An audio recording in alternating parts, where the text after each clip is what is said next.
Moi, je m'appelle Quentin Baron, je suis directeur administratif et financier à la communauté de communes de l'Est de la Somme. Le projet s'est lancé quand on a acquis le bâtiment en juillet 2021. On est arrivé dans ce bâtiment-là, on avait une chaudière fuel. L'idée, c'était de se dire que c'était pas convenable en fait de pouvoir continuer à chauffer avec un tel équipement qui était trop coûteux et énergétiquement instable. Parce que, par rapport à la détermination des besoins, c'était avant tout de se dire qu'il fallait chauffer un bâtiment de 1500 m².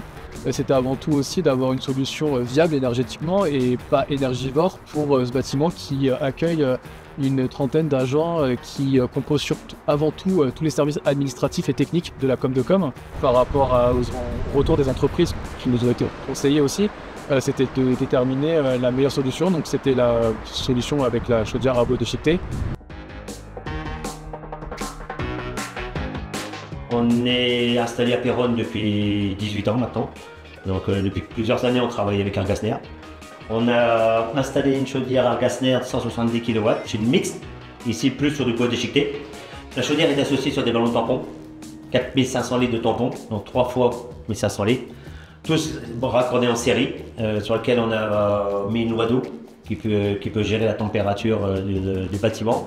Un abaissement de température la nuit et le week-end. Comme ça, tout se fait automatiquement. Tout est géré et visible sur une application. Donc ça permet d'avoir des retours d'informations. On a mis en même temps des sécurités. Comme ça, dès qu'on a une anomalie, on a forcément un retour d'information. Les responsables du site ont aussi un retour d'information. Ça permet de réagir beaucoup plus vite. Comme ça. La chaudière est raccordée sur un silo de 120 m3 brut, 90 utile. On a un système de vis d'alimentation horizontale, verticale et on va dire inclinée parce qu'on a plus de 8 mètres de distance.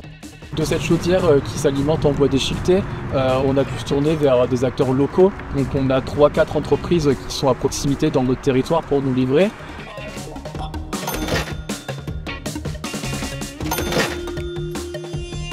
L'idée par rapport aussi à ça, c'était que l'équipement en tant que tel pouvait faire peur parce que quand on voit les gros ballons d'eau chaude, l'évacuation des cendres, on avait été informé, mais c'est vrai que tant qu'on ne l'a pas vécu, on ne se rendait pas compte.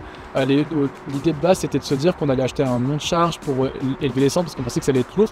Et dès la première utilisation, on s'est rendu compte que l'acquisition de cet équipement n'était pas nécessaire parce qu'on pouvait porter le seau à la main et aller déverser les cendres sur les plantes dans le parc. Et donc ça a été plus facile que ce que l'on pensait, vraiment.